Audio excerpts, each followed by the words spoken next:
yang mana pada kesempatan kali ini Diaspora Rio Esmigang akan memberikan paparan tentang poin-poin penting gerakan kepedulian komunitas Utus Ita Elalaya bagi pembangunan masyarakat Kalteng. Kepada Kario terkasih, dipersilakan.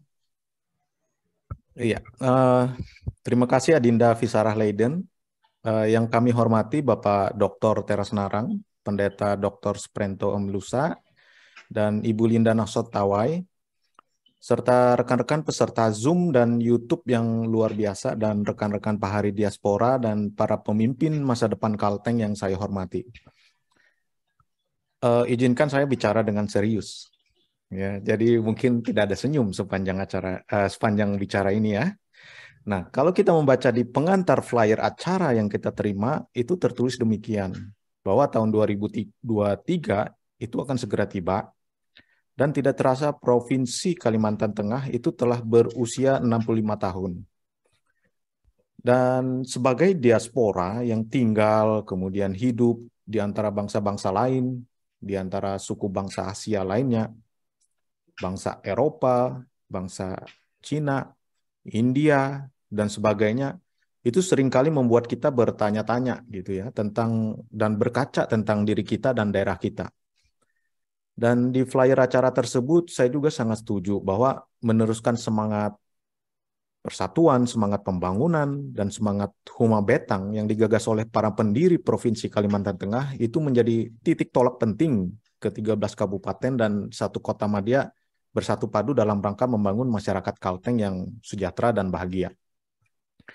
Dan saya juga setuju bahwa tujuan dilaksanakannya pemerintahan, pendidikan berkualitas, kemudian sistem kesehatan, pengembangan ekonomi, seni budaya, politik, tata kota, dan lingkungan yang sehat, layanan publik terbaik hingga hukum yang berkeadilan adalah bermuara pada suatu tujuan mulia untuk membangun masyarakat yang sejahtera dan bahagia. Tetapi muncul pertanyaan, bukankah sudah banyak tokoh masyarakat, bahkan banyak organisasi di Kalimantan Tengah yang bergerak memberikan pandangan, ide, memberikan gagasan, memberikan solusi, dan memberikan tindakan nyata untuk berbagai permasalahan yang terjadi? Dan saya harus menjawab iya dan betul. Lalu apa yang menjadi keunikan daripada forum komunitas Utus Ita Helalaya ini?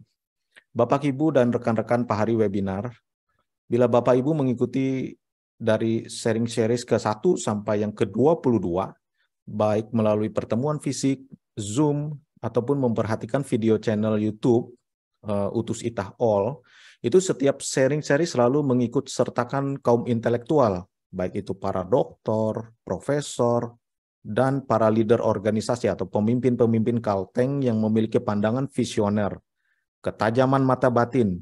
Mereka memiliki kepekaan melihat inti masalah. Namun lebih dari itu, seringkali forum Utus Ita Helalaya itu melibatkan juga masyarakat biasa atau awam di setiap acara untuk melihat kesesuaian fakta di lapangan. Namun, banyaknya akar permasalahan di masyarakat kita, entah itu krisis dalam hal korupsi, krisis sosial, krisis lingkungan, serta krisis tata kelola, bila benar-benar dianalisis lebih mendalam, itu sebenarnya berpangkal pada gagalnya pengejawantahan nilai-nilai luhur dalam hidup keseharian. Terjadi pemisahan antara yang diketahui itu baik dengan yang seharusnya diperbuat. Kita memisahkan pengetahuan yang baik dan perbuatan baik yang seharusnya.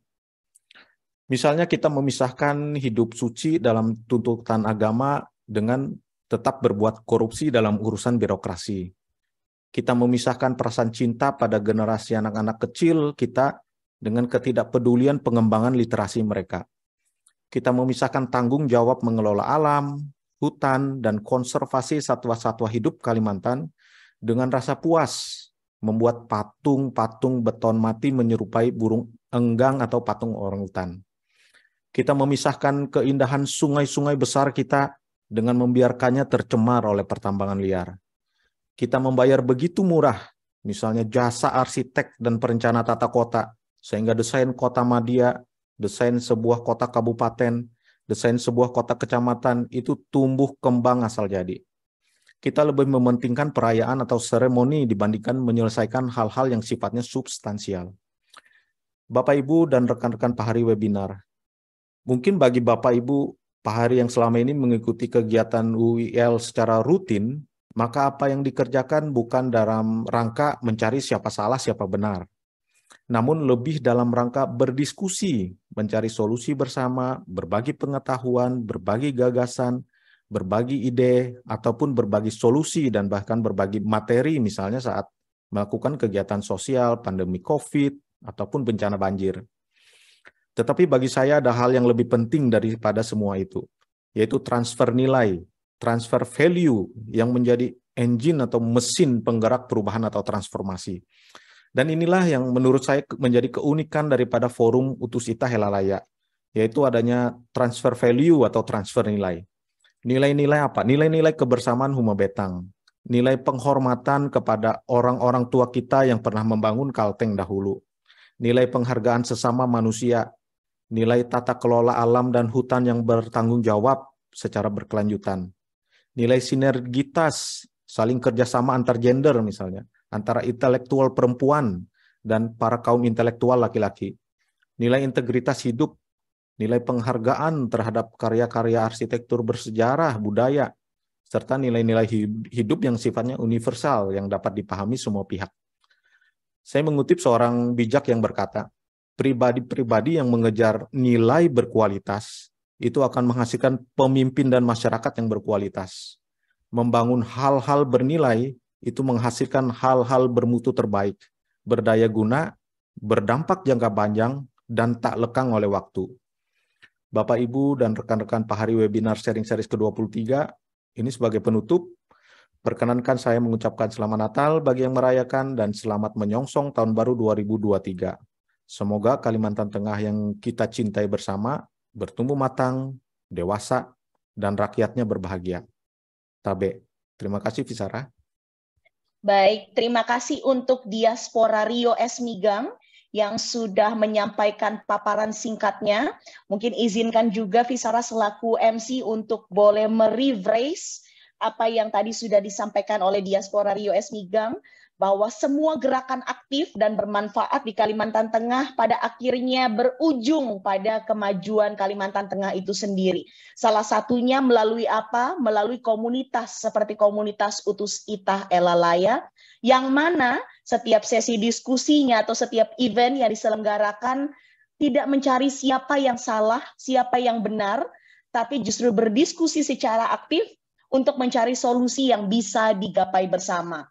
Yang mana tadi kalau boleh mengutip sedikit apa yang disampaikan oleh Karyo, bahwa pada akhirnya harapan besar di mana bisa terjadi pertukaran nilai atau value being transferred, yang mana ada gagasan-gagasan yang bisa kita saling pertukarkan untuk memajukan Kalimantan Tengah. Baik, terima kasih untuk Diaspora Rio Esmigang untuk paparan yang sudah diberikan. Kiranya itu boleh menjadi pengingat yang bernas bagi kita, di mana kita sesaat lagi akan menutup tahun 2022 dan menyambut tahun yang baru, tahun 2023, dengan spirit yang lebih baik, spirit yang lebih berapi-api untuk Kalimantan Tengah. Selanjutnya kita masih akan mendengarkan paparan atau sambutan atau narasi dari rekan-rekan diaspora. Setelah ini Visara ingin mengundang Diaspora Krista Saloh yang akan live dari Bonn, Jerman, yang mana Diaspora Krista Saloh adalah dosen bahasa Indonesia di Universitas Bonn dan universitas lain di Jerman, yang juga